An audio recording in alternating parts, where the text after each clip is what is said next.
Nah, sesudah kita diselamatkan, sudah kita menerima Yesus sebagai Tuhan dan Juru Selamat kita, setelah kita mengaku bertobat meninggalkan segala dosa, dan kita undang Tuhan Yesus masuk dalam hati kita, menjadi Tuhan kita, menjadi Raja kita.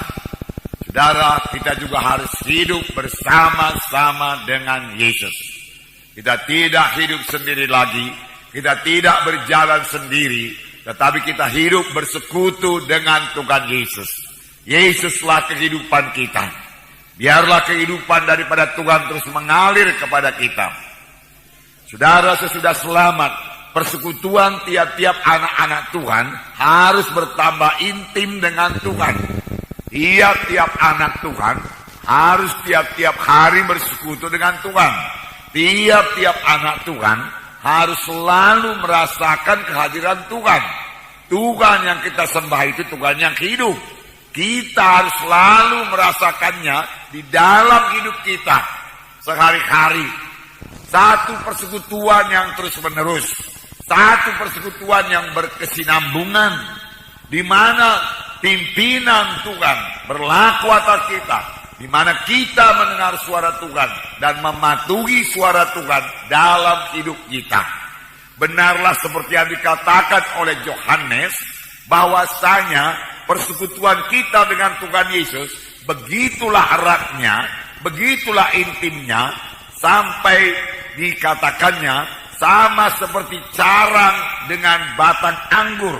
Dalam Yohanes 15 ayat 4 dan 5 dikatakan, tinggallah di dalam aku dan aku dalam kamu.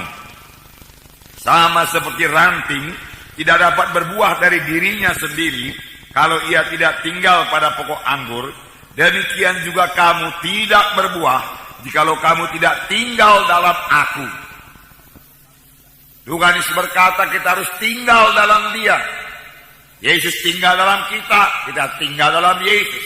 Yesus dalam hati kita dalam Yesus. Ayat 5. Akulah pokok anggur dan kamulah ranting-rantingnya. Barang siapa tinggal di dalam aku dan aku di dalam dia, ialah berbuah banyak, sebab di luar aku kamu tidak dapat berbuat apa-apa. Di sini dikatakan, akulah pokok anggur, kamulah ranting-rantingnya. Barang siapa tinggal dalam aku, artinya bersekutu dengan Tuhan Yesus, berjalan bersama-sama dengan Yesus, sadar akan kehadiran Tuhan dalam hidup kita, mematuhi suara Tuhan dalam hidup kita, ia akan berbuah lebat. Tetapi di luar Tuhan Yesus, walaupun kita sudah selamat, kita tidak dapat berbuat apa-apa. Inilah yang dikehendaki Tuhan. Untuk inilah kita diselamatkan Tuhan, yaitu supaya kita hidup bersekutu dengan Tuhan. Dan jangan lupa, kalau sama sebagaimana zat-zat mengalir kepada ranting dari batang anggur itu, mengalir kepada ranting, sehingga ranting itu dapat memberikan buah. Demikian kalau kita bersekutu dengan Tuhan, maka kekuatan, maka berkat-berkat, maka urapan, kekuatan, kesehatan, pengertian, karunia-karunia rohani mengalir kepada kita. Bahkan buah roh mengalir dalam hidup kita, sehingga kita memiliki karakter yang baru. Nah, persekutuan yang erat dengan Tuhan ini, saudaraku, menghasilkan satu gaya hidup baru. Gaya hidup anak-anak Tuhan yang lain daripada orang dunia ini. Firman Tuhan juga berkata, janganlah kamu menjadi serupa dengan orang dunia ini.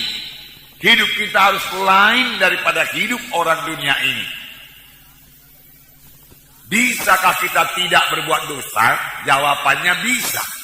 Tetapi bisakah seorang anak Tuhan jatuh lagi kepada dosa? Memang seorang anak Tuhan masih bisa jatuh kepada dosa sepanjang dia menyerah kepada pencobaan itu. Tetapi kalau dia menetapkan hati untuk tidak berdosa, dia pasti menang. Dan Tuhan bersuka cita, Roh Kudus bersuka cita. dan memberikan kekuatan dan kemenangan kepadanya. Hai anakku, janganlah kamu berbuat dosa. Dosa itu membawa akibat. Dosa membawa kekalahan. Dosa membuka pintu bagi setan. Penyakit bisa datang, kekalahan bisa datang. Karena ada dosa. Oleh sebab itu, firman Tuhan berkata, jangan berbuat dosa. Kita bisa menang melawan dosa sesudah kita lahir baru. Sesudah kita selamat, kita bisa menang melawan dosa. Karena kita tidak sendiri lagi. Ada Tuhan Yesus dalam saya. Ada Tuhan Yesus dalam saudara.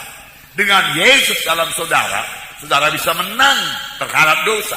Tidak tahukah kamu bahwa kamu adalah rumah Roh Kudus? Roh Kudus dalam saudara sangat kuat. Saudara pasti menang terhadap dosa kalau saudara menetapkan hati untuk tidak berdosa. Nah, firman Tuhan berkata, hidup anak-anak Tuhan adalah hidup yang berkuasa. Oleh karena satu orang, yaitu Adam, maka semua manusia dikalahkan oleh dosa.